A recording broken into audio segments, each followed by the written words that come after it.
السلام عليكم ورحمة الله وبركاته. kusoo dhawaada channelka Maxamuud Cabdilaahi Xasan. maanta iyo video cusub oo ka hadli doona dalka Algeria.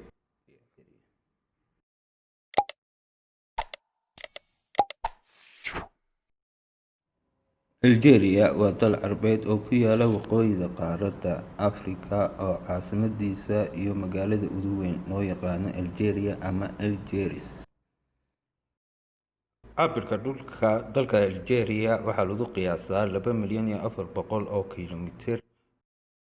dalka Algeria boqolkiiba 80 wuxuu ka kooban yahay Sahara, xagga dadweynuhu ku nool yihiin boqolkiiba 12.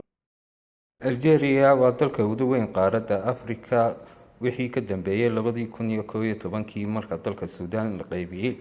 xagga kaalinta labaad ka galo caalamka Islaamiga, xagga adduunweynahana ka galo kaalinta 10aad. dalka Algeria waxaa xagga waqooyi ka xiga badweynaha Mediterranean-ka. waqooyi barina waxaa ka xigeeya dalka Tunis, xagga barina waxaa ka xigeeya dalka Liibiya. xagga galbeedna waxaa kaga aadan dalka Morocco iyo South Sahara. xagga koonfur galbeedna waxaa ka xigeeya dalka Mauritania iyo Mali. xagga koonfur barina waxaa ka xigeeya dalka Niger. tirada dadweynaha ku nool dalka Algeria sanadkii 2018 wuxuu gaadhay 42 milyan oo qof, xagga boqolkiiba 99 dadweynuhu ay yihiin muslimiin. luqadda rasmiga ee dalka Algeria waa afka Carbeed, waxaa soo raaca afka loo yaqaan Amaziiqda ama Berberka.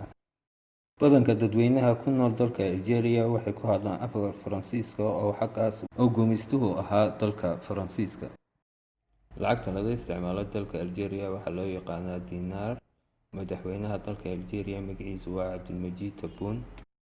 Algeria xornimadeeda waxay kala soo noqotay gumaystaha Faransiiska 1962.